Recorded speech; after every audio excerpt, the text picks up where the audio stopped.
Добре, криптоентузиасти, моментално се наоѓаме во Скопје, од престолнината на нашата земја и од еден од моите најдраги пријатели, Кумашин и член на Task Force екипата. Морам да го поздравам Иван Илиевски и сите оние кои што се негови колеги и го следат нашиот канал, затоа што денеска беше наразлив да ни овозможи оваа техника, да направиме едно соодветно видео, кое што е многу повеќе потребно, а зошто е тоа така?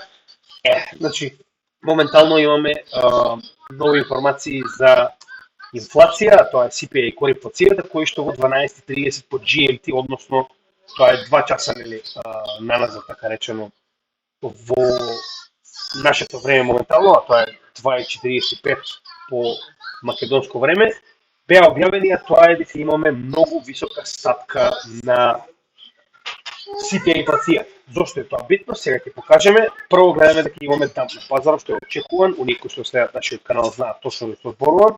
Значи, моменталниот дамп кој што гледаме на биткоин е директно од новите стапки на инфлација. Зошто е тоа така? Кој е главниот причинител, а тоа е CPI инфлацијата на Америка, која што моментално се искачи на неверојатно 3,5%. Значи, секогаш кога имаме стапка која што не очекувана, посебно во оваа ситуација кога е повисока од она што е очекувано, значи како што овде гледате, значи имаме консензус за 3,4 како на Trading Economics, така и на консензус на генерално пазарот, а ние добиваме 3,5% за месец март на територија на Америка. Значи секогаш кога имаме надвор од очекуваното, најчесто имаме нестабилност на пазарот, што моментално можеме да го видиме на чартот на биткоин, односно гледаме дека моментално е, само да видиме точно, веќе 2% надолу, а верувам дека тоа ќе продолжи. Истото го очекуваме од останатите пазари, за кои ќе поразговараме, че е првата тема за која што ќе разговараме, е инфлација. Сега, зошто е ова толку битно? Сеќавате, че ние многу пати го работиме ова, сето ова е поврзано со самите состаноци на Федералната резерва и политиката на Федералната резерва во однос на вредноста на долар.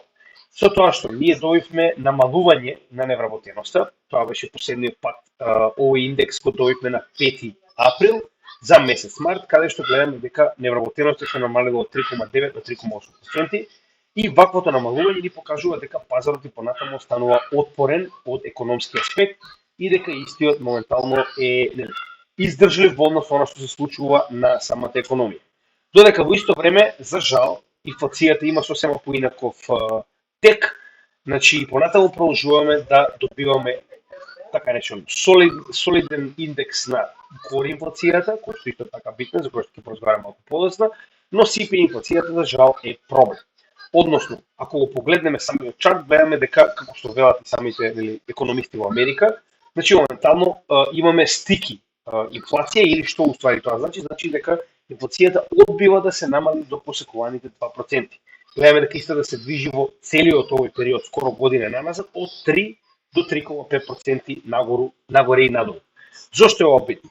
Значи, колку повеќе и понатаму останува, така речено, отпор на инфлацијата на овие мерки кои што ги имаме од страна на Федералната резерва, толку истите ќе продолжат да ги имплементира и да ги задржуваат овие мерки. Значи, зашто го велиме тоа? Сето ова е најбитно за одлуките кои што ќе ги донесе Федералната резерва на следниот состав. Значи, ова е рефреширана страница каде што се уште имавме 1,2% потенцијална можност за намалување од 0,25%. Верувам дека сега е 100%, ако го рефреширам, веднаш ќе пробаме, нели? Дури и повеќе, верувале или не. Но повторно, значи, шансата е скоро непостоечка дека ќе добиеме намалување на rate hikes. Значи, тоа се, нели, каматната ставка по која што Федералната резерва на Америка позајмува средства, така речено, на комерцијалните банки. Сега, зошто е ова битно? Значи, погледнете, сами во јули веќе имаме сосема поинакви очекувања, затоа што колку кор и CPI инфлацијата се поблиски до онаа мета која што има зацртана Федералната резерва, а тоа е 2%, толку поблиску сме до потенцијално намалување на rate hikes. Многу пати сме го објаснувале, само на кратко ќе го објасним и денес. Значи, намалувањето на rate hikes значи дека значи, самата Федерална резерва ќе го промени својот начин на влијание врз економијата, како што тоа го направи кога запреа со покачување на rate hikes, односно, нели, она зголемување на каматна ставка по која што позајмува ново произведени долари, да речем, и на некој начин е замрзнаа на 5,5%, односно моментално го гледаме овде. Моментот кога конечно ќе почне да ја намалува тоа каматна стапка, тогаш ќе имаме на некој начин олабавување на економијата и тоа е процес кој што се нарекува Федералната резерва quantitative easing, но се уште истиот е далеку баш поради овие две стапки. Односно, на крајот од денот, Федералната резерва има два мандати, што се две работи кои што треба да ги постигне на економијата. Едната е регулирање на инфлацијата, а друга е регулирање на невработеност. Се додека невработеноста и понатаму се наоѓа под 4%, како што можеме да видиме, значи иако се наоѓа блиску до 4%, се уште се наоѓа под 4%, истото на Федералната резерва и дава така речено мандат и понатаму да продолжи да ги држи овие инфлациони, овие rate hikes на високо ниво, како што е 5,5%. И обратно, се додека инфлацијата и понатаму не продолжува да се приближува кон оние 2% кои што нас се пожелни, значи гледате, и кон инфлацијата и понатаму останува полека да се намалува, сипе инфлацијата напротив, дури и почна да се зголемува, значи тоа се проблеми кои што прво мора да ги реши Федералната резерва пред да продолжи со намалување на својата каматна стапка. Моментот кога конечно ќе намали својата каматна стапка и ќе влеземе во quantitative easing и ќе имплементираме rate cuts, како што гледаме дека тоа се очекува во текот на јуни, тогаш ќе можеме да разговараме за уште појак и уште поголем bull market. Сега гледаме дека ваквото рестриктивно движење на пазарот, кој што моментално го проследуваме, значи само што ги добивме овие нови стапки, гледаме дека делува негативно на пазарот, односно во текот на вчерашниот и денешниот ден поради страф од овие стапки, затоа што веќе вчера добивме и консензус по пазарот колку се очекува, односно да порасне каматната стапка за 0,2% од февруари во март и од трейдинг економика исто така, значи практично пазарот веќе очекуваше негативен индекс и тоа го добивме денеска 3,5% и гледаме дека соодветно пазарот се однесува како што моментално очекува. Додека овој пробив нагоре беше очекувано пробивање нова триаголна формација за која што разговаравме веќе подолго време и дополнително ова се вестите дека Coinbase успешно го победи SEC во второстепените судови за кои што разговаравме исто така на самиот канал. Значи овој дел позитивната енергија и пробивот нагоре на триаголникот е буквално произлезен од Coinbase победата, додека овој дел и враќањето назад и ретест на оваа триаголна формација е директно очекувањето и денешните индекси за инфлација која што моментално можеме да ги погледнеме. Значи, уште еднаш ќе напоменам. Очигледно, веќе очекувано, со оглед на фактот дека инфлацијата самата по себе не е поволна за нас, гледаме дека моментално очекувано е да немаме промена односно rate cuts. Што значи дека не можеме да очекуваме дополнителен катализатор и памп од овој индекс. Сега, истото не можеме да го кажеме за јуни, каде што веќе 50% од испитаниците очекуваат дека ќе добиеме rate cut. Дополнително, зошто е ова? Исто така една од работите кои сме ги разговарале е поради претседателските избори. Претседателските избори во Америка не дозволуваат, затоа што истите треба да бидат така речено завршени во ноември, не дозволуваат да можеме да ги држиме овие rate cuts толку високо и истите ќе мора да бидат намалени, како што јас кажам, што тоа е повторно моја анализа, не можеме да бидеме сигурни, но повеќе од очекувано е да почнат со rate cut барем во јуни. Зошто? Затоа што знаете сами дека потребно е време. Значи, овие ефекти кои што ги даваат, така речено, rate cuts и rate hikes, да се имплементираат на пазарот. Значи, за rate hikes да има, така речено, целосен ефект, потребно беше отприлика 6 до 7 месеци за конечно да почнат да намалуваат инфлацијата.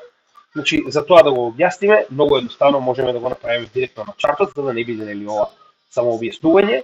Значи, се што треба да направиме е да ја покажеме 3,5, ова е инфлацијата за која што разговараме, и да ги поставиме одека Федералната резерва и незините rate hikes. Само да видим дали ги имаме одека, Fed Fund. Погледайте. Значи, дури откако, погледайте, почетокот на овие rate hikes почнал, погледайте, во февруари 2022 година. Дури, значи, погледнете кога почнал ефектот да, значи, после неколку месеци во јуни, така, значи 4 месеци биле потребни од последователни rate hikes за конечно инфлацијата да почне да се симнува надолу, така. Значи секогаш гледаме ова да го покажеме преку соодветни примери, за да ви стане јасно, да можете да видите и сами како директно делуваат овие работи на самиот пазар. Значи погледнете, неколку месеци биле потребни за конечно да почнат да имаат ефект. Истата ситуација е и сега, односно нормално е да очекуваме дека мора пред време да ги превземат овие работи, Федералната резерва, за истите да можат да доведат некаков тип на ефект на пазарот, посебно кога станува збор за претседателските избори кои што треба да бидат комплетирани во ноември. Што значи дека дури и сега, така речено мене ако ме прашувате е касно, но самиот психолошки ефект дека конечно ќе почнат трейд, кад ќе доведе релаксирање на пазарот и раст како на ризичните добра, во оваа ситуација зборуваме за нели, индексите, нели, веќе познатите индекси кои што постојано ги следиме, а тоа се NASDAQ, нели, го следиме исто така и Russell, S&P 500, значи како ќе доведат во овие индекси, така и во криптопазар. Значи, клучно ни е конечно да добиеме пресврт во политиката на Федералната резерва и релаксирање на економијата. А тоа ќе го добиеме само кога конечно инфлацијата ќе се намали на, да речем, барем приближно прифаќачки, да речем, нивоа за Федералната резерва. Сега овдека мораме да се надополниме на неколку, да речем, познати економисти кои што го тврдат тоа, а на некој начин јас се ставам во истиот тој табор, значи очекувам дека нема веќе никогаш да стигнеме до 2% инфлација и да едноставно Федералната резерва мора да ја прифати новата реалност, каде што 3 до 3,5% ќе биде новата, така речено, глобално прифатена инфлациона стапка, затоа што е скоро невозможно, односно ќе биде потребно премногу време за овие 5,5% кои што ги имаме, кои што ги покажавме нели од страна на Федералната резерва, ќе доведат инфлацијата до така речено прифатените 2% од Федералната резерва на кор и CPI инфлација. Значи скоро е невозможно. А во исто време кажавме дека ваквиот ефект од преголеми и превисоки rate hikes кои што ги поставија на 5,5% може да предизвикаат многу лоши економски ефекти. Прво и најбитно банкарска криза, која што, како што кажавме, ако продолжи понатаму, банкарската криза веќе објаснето, погледнете го видеото каде што објаснуваме за потенцијална 2.0 банкарска криза во Америка. Значи самиот фактор дека се што имаат купено од државни обврзници е моментално во негатива, значи доколку и понатаму продолжи оваа 5,5% каматна ставка на Федералната резерва, едноставно ќе ги доведе банките во крајно неликвидна состојба, посебно после затварањето на програмата со која што можеа да позајмуваат од Федералната резерва, нели, пари за да можат едноставно да имаат постојана ликвидност.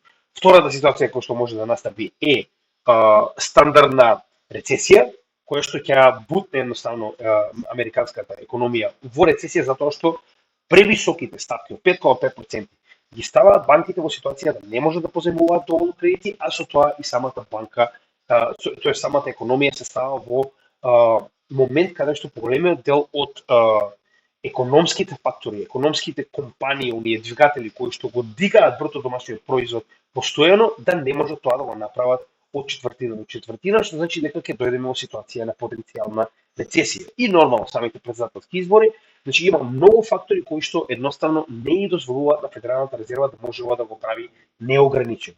И самите најави кои што ги добивме од Джером Пауел на последниот состанок се повеќе и повеќе гласни дека тоа ќе се случи наскоро.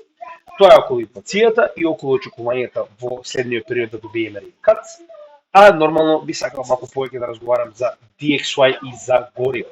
Сега, една од причините поради кои што добивме, значи сега многу од вас можеби се прашуваат зошто CPI инфлацијата е качена за 3,2%, значи претходно е 3,2, а сега е 3,5, значи покачена за 0,3%. Погледнете сами, додека кор инфлацијата и понатаму постепено продолжува да паѓа.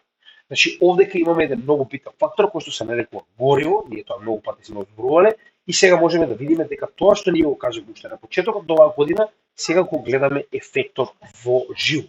Односно погледнете. Значи ако погледнеме моментално на неделно ниво, тоест мислам дека на дневно беше најдобро, да, на дневно ниво, значи можеме да видиме дека ефектите од ОПЕК веќе се случуваат јасно. Значи можеме да ги видиме постојано. Односно погледнете. Значи во моментот на 1 јануари, кога ОПЕК кажа дека ќе продолжи со намалување на производството, односно квотите за производство ќе се намалуваат постојано, значи овдека го имаме запишано, намалување од 2,2 милиони барели на ден, значи доаѓаме во ситуација каде што се повеќе и повеќе цената на горивата се качува. Така, значи ние ово го кажеме уште пред 1 јануари. Во текот на декември постојано зборувавме дека најавата на ОПЕК дека ќе продолжи со намалување на производствените капацитети ќе вроди со покачување на цената на горивата. Вуала, моментално може да видите сами, дека моментално, значи, од цената која што сме имале на така речено 1 јануари, $70, ние сме моментално на $85 по барел.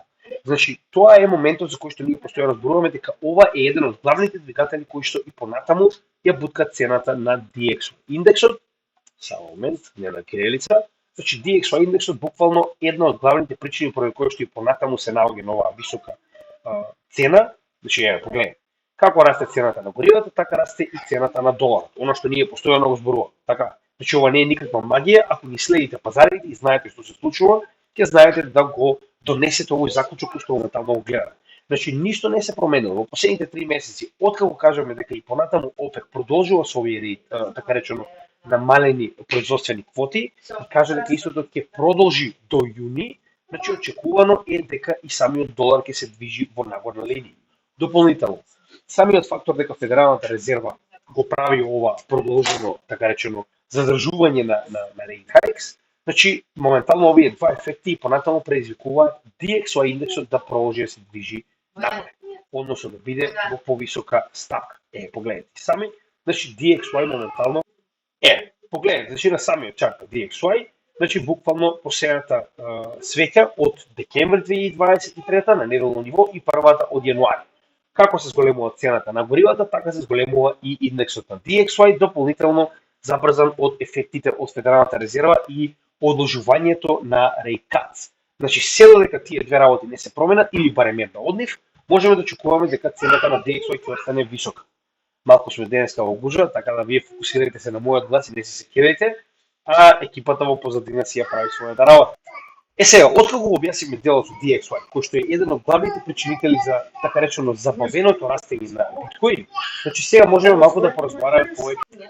Значи мораме да проследиме што се случува со нормално биткоин спот ETFs, кои што се една од главните водачи кои што моментално не води низ овој пазар, гледаме стагнација. Така. Значи можеме да видиме дека уште од така речено крајот на март па и овој да речем дел од април и понатаму се наоѓаме на сериозна стагнација. Што тоа значи? Значи има еден главен фактор зошто моментално има таква стагнација, а тоа е Bitcoin Block Reward Halving Countdown, односно уште 9 дена до преполовување на наградата на сите мајнери. Тоа дополнително ни покажува уште еден таков тренд кој што ние кажаме дека потенцијално ќе се случи, а тоа е на некој начин неутрализирање на купувачите на пазарот. Односно, како и сите ритейл купувачи, така и самите институции го знаат истото. Значи, знаат што ќе се случи во моментот кога конечно ќе завршиме со овој countdown часови. Но во исто време, гледајќи ги предходните халвин случувања, знаат дека околу халвин се очекува нестабилност на цената. Ова што моментално гледам нормално дополнително е забрзано од надворешни фактори, како ситуацијата со Coinbase и низината победа, но во исто време нормално дека ова е дел и халвин самиот по себе. Односно, јас барем така верувам, голем дел од играчите на пазарот се држат настрана, па дури и самите институции, гледаме дека пред така речено почетокот на крајот на март и почетокот на април, гледаме дека имало многу голем интерес во институциите, а наеднаш гледаме намалување на интересот, дури ова што гледаме споредбено со претходните недели, каде што сме имале големи количини на биткоин извадени од пазарот страна на институциите, сега гледаме намалено купување. Односно, гледаме дека и понатаму институциите знаат што чекаат, знаат што очекува самото движење на цената понатаму и верувам дека прилика има истата идеја како и самиот јас. Односно, гледаме дека се држат настрана од самиот пазар. Гледате, последната недела имаме недели каде што сме имале минус, например 1 април денот сме имале минус 85 милиони, потоа имаме 40, 113, па 223 минус. Идејата која ми е, ако се вратиме наназад и ако ги проследиме претходните недели, можеме да видиме дека сме имале многу поголем прилив на капитал во биткоин. Така да тоа е сосема очекувано, посебно пред самиот халвин. Верувам дека ова умртвување на пазарот е баш тоа. Моментално гледаме дека поголемиот дел од луѓето на пазарот чекаат да видат што ќе се случи. Дополнително гледаме дека секој обид на цената да пробие нагоре е буквално пресредан од китовите и ликвидациите на лонг позиции. Односно, буквално во овој период каде што се знае дека не е сигурно каде ќе се движи цената, дали ќе имаме краткорочно движење во една или во друга насока, дали ќе имаме пад или раст, значи гледаме дека китовите го користат постојано за ликвидирање на сите оние кои што мислат дека цената ќе се предвижи нагоре. Погледај, секогаш кога цената ќе се мрдне нагоре, имаме големи ликвидации, така? Значи, скоро и да нема ден каде што имаме под 100 милиона ликвидации на лонг позиции, баш поради тоа што и понатаму големите играчи, посебно китовите, не зборам за инвестициите, го користат ова за ликвидирање. Односно, секогаш кога цената ќе се придвижи нагоре, они поставуваат шорт позиции, ја буткаат цената, ги активираат стоп лосите на сите лонг леверидж позиции на пазарот и на тој начин ја враќаат цената, да речем, во ова акумулационо поле, во овој триаголник кој што моментално го гледа. Сега, тоа е околу делот со халвинг кој што очигледно го држи пазарот во ова неутрално ниво, како и самите ликвидации кои што нормално китовите и користат во овој момент за да направат солидни пари. Така. Сега, искрено ако мене ме прашуват, ова е многу добар момент, што цената се задржува околу овие 70.000 затоа што прави конструкции. Значи, ако цената се движи само нагоре, едноставно кога би добиле корекција нема каде истата да се задржи. Но во овој момент, кога цената се наоѓа околу 70.000, значи тоа е многу солиден момент за цената да направи конструкција. Значи, историски ако погледнеме назад, да речем поголем чарт, погледнете што зборам. Значи, нормално, кога имаме конструкција на цената, така, значи, моментално сме изградиле конструкција во првата корекција после 2021 година бул маркетот, кога цената се вратила, истата се задржала точно на оваа конструкција. Така, иако овдека станува збор за bear маркет, идејата дека има каде цената едноставно да се коригира. Односно, околу овие делови, каде што сме имале два пати корекција, очигледно е дека цената кога се вратила на овој момент сме имале купувачи. Така, исто и ово. Значи, нас оваа конструкција ни е повеќе од потребна, за да можеме да на некој начин изградиме подлога за кога цената потенцијално би експлодирала, да речеме до 90.000, да има каде да се врати на потенцијално корекција и рекупување од страна на инвеститорите. И затоа ако мене прашувате колку повеќе цената се задржи околу овие 70.000, колку што тоа беше ситуацијата околу 40.000, толку подобро за нас на дол рок. Сега, ќе се вратиме на дневно ниво. Значи, прво и најбитно би сакал да погледнеме што ќе каже Хајке Наши околу овој дел. Значи, буквално сега за сега овој микротренд кој што го имаме на дневно ниво е скршен, знаете, сами секогаш кога добиваме сеќа со тело и поголеми сенки од самото тело, дека имаме промена на трендот. И оваа промена на трендот е буквално ритест на триаголната позиција која што моментално ја гледаме, но на дневно ниво овој тренд многу полесно се променува за разлика од неделно ниво. На неделно ниво гледаме дека и понатаму трендот е силен и е во нагорен тек. Погледнете. Иако имаме намалување на свеките, значи трендот и понатаму останува во нагорен тек. Сега, нормално е дека се зависи од, така речено, наредната недела, кога ќе добиеме биткоин халвинг и ќе видиме како ќе се однесува пазарот. Знаете, многу пати сме споредили историски гледано, значи пазарот во многу наврати, кога станува збор за халвинг, значи тоа најубаво ќе го видиме на овој чарт, значи во многу наврати имаме така речено стагнација на цената, па дури и корекција, значи во неколку наврати погледнете. Во 2016 година сме имале цели 2 месеци корекција на цената надолу, во 2020 година сме имале така речено хоризонтално движење на истата, додека во 2012 сме имале корекција пред тоа и придвижување нагоре. И затоа толку многу пазарот е збунет и многу од луѓето на пазарот очекуваат, значи она што го правам јас. Едноставно се неутрални и се држат надвор од пазарот, се додека не видиме што ќе се случи за време на самиот халвинг. Сега, на дневно ниво уште еднаш ќе напоменам, значи самата формација која што гледаме триаголна е неутрална, затоа што самиот врв е на некој неутрален нагол, не е ниту надолу, ниту нагоре, и затоа ова пробивање нагоре беше добар знак и моментално корекцијата до долната граница која што сега ја пробивме е баш поради самата инфлација која што знаеме денеска, но во секој случај е добра затоа што мораме да направиме ритест на горната страна на овој триаголник пред да потенцијално продолжиме напред. Оваа свеќе не е завршена, значи останува до крајот на денот да видиме што ќе се случува со истата. Сега интересна работа која што сакам да напоменам, а тоа е на неделно ниво, оваа тренд линија која што моментално ја гледаме овде. Оваа тренд линија доаѓа уште од претходниот бул маркет. Погледнете. Значи точно ги одразува првиот онај summer low кој што го добивме во 2021 година, dead cat bounce кој што го добивме пред продолжувањето на bear маркетот и погледнете. Точно моментално цената се наоѓа на истата таа тренд линија со поддршка. Значи ова не е случајност, ова е затоа што многу трейдери го гледаат истиот овој тренд и купуваат точно кога цената ќе се врати повторно на оваа тренд линија, затоа што очекуваат дека истата ќе биде доволно силна за да можеме да продолжиме нагоре. Не можеме да бидеме сигурни затоа што станува збор, уште еднаш ќе напоменам, за неколку дена пред самиот халвинг и би бил, знаете како, Овдека веќе е 50-50, јас не би сакал да играм на среќа, едноставно во оваа ситуација, значи ако добиеме подлабока корекција за време на халвингот или после истиот, тоа ќе биде одлично затоа што го може да докупиме. Ако успее оваа тренд линија да задржи цената заедно со оваа триаголна позиција, исто така ќе биде позитивно затоа што цената ќе се предвижи нагоре и оние позиции кои што сме ги купиле ќе бидат на некој начин доста солидно искористени, затоа што ние имаме алоцирано во целиот овој дел заедно. Сами многу пати сме го зборувале тоа. Така да сега дури да не алоцирам во овој момент, мене воопште не ми е проблем. Друга битна работа е тоа што ние излеговме над сите така речено битни индикатори, односно се наоѓаме надвор од Bollinger Band, се наоѓаме надвор од средните вредности на Market Cipher, значи се наоѓаме многу над оние средни вредности кои што ги имаме од 4MA, погледнете. Значи се наоѓаме многу над Bull Market Support Band, се наоѓаме многу над средните вредности, значи 50, 100, 200 неделни средни вредности и нормално е да почекаме така речено овие средни линии да се пратат, значи да дојдат блиску до самата цена, пред ритести продолжување на истите нагоре. Историски гледано, погледнете и сами, секогаш кога, сега успеав да направим грешка, значи секогаш кога цената на биткоин се наоѓала многу над Bull Market Support Band-от, истата така речено се коригирала, нели, хоризонтално пред да дојде блиску до истиот и да продолжи нагоре. Така, значи ако погледнеме во неколку наврати, во неколку bull маркети, ќе го најдеме истиот заклучок. Погледнете. Секогаш кога цената, посебно во 2017-2018 година, секогаш кога цената се наоѓала многу над Bull Market Support Band-от, погледнете, истата правила корекција, хоризонтална, па дури и то самиот Bull Market пред да продолжи нагоре.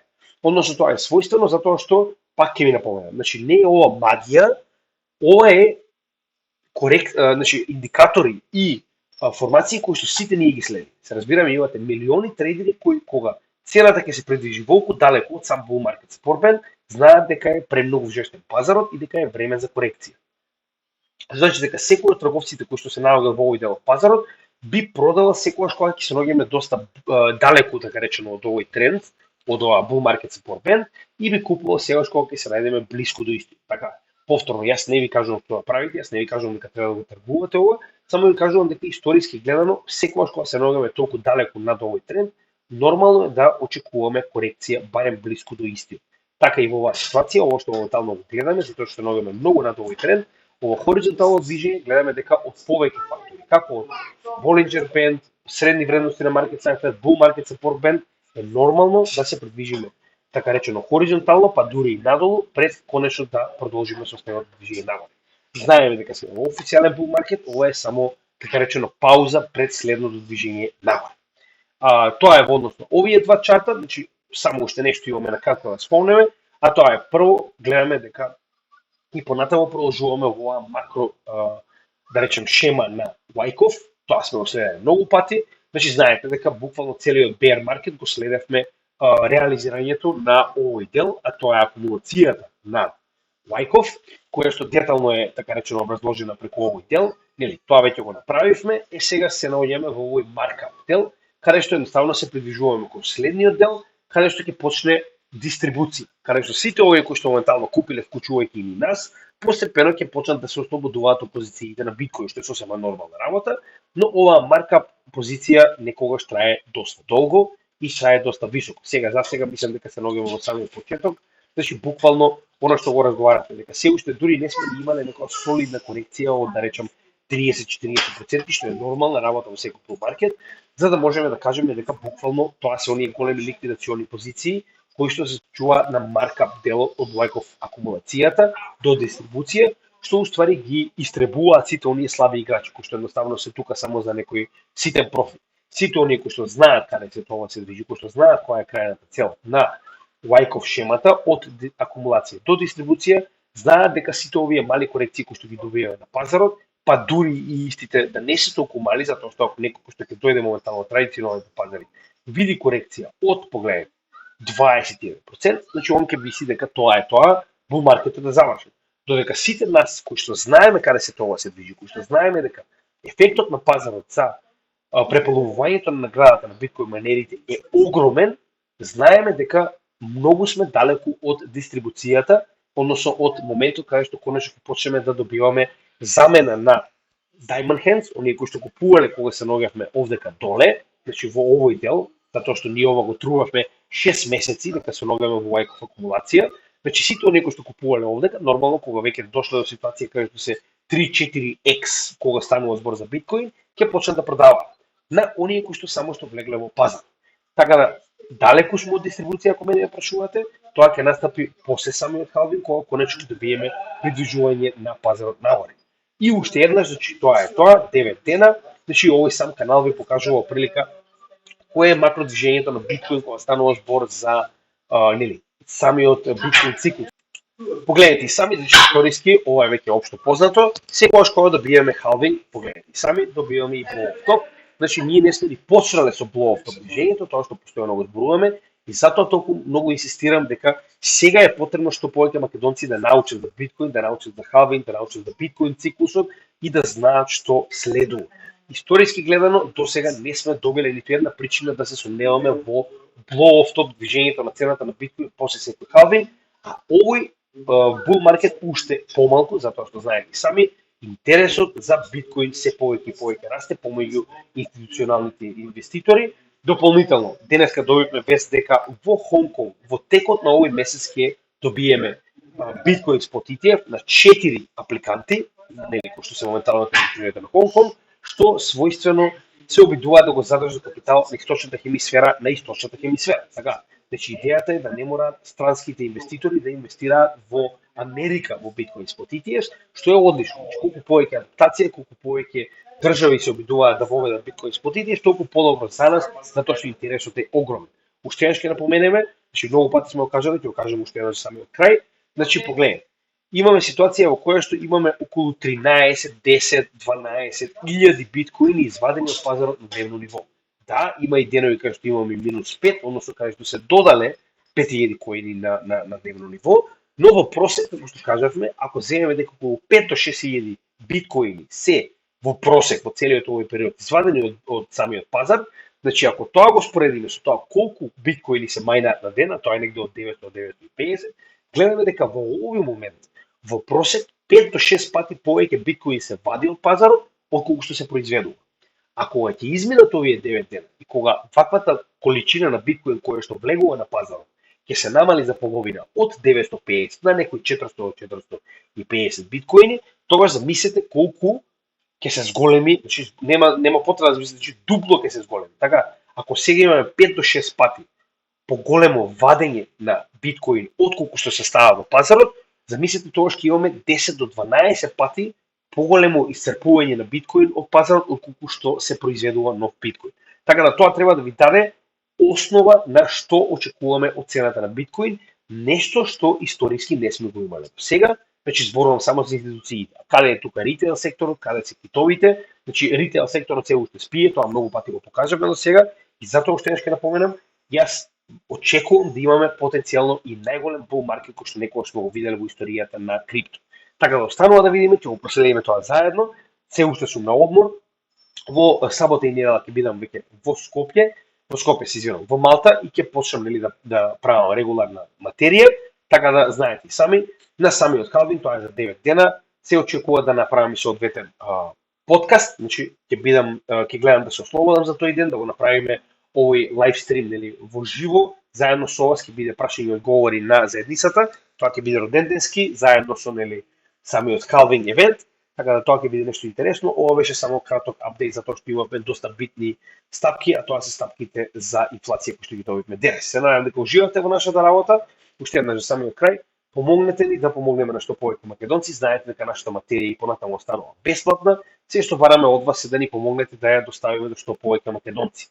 Така да, од вашата препорака зависи колку македонци ќе знаат за сето оно што треба да го знаат пред или барем за време на самиот халвинг. Ви благодарам, се гледаме во следното видео и поздрав од Крипто Гемичи.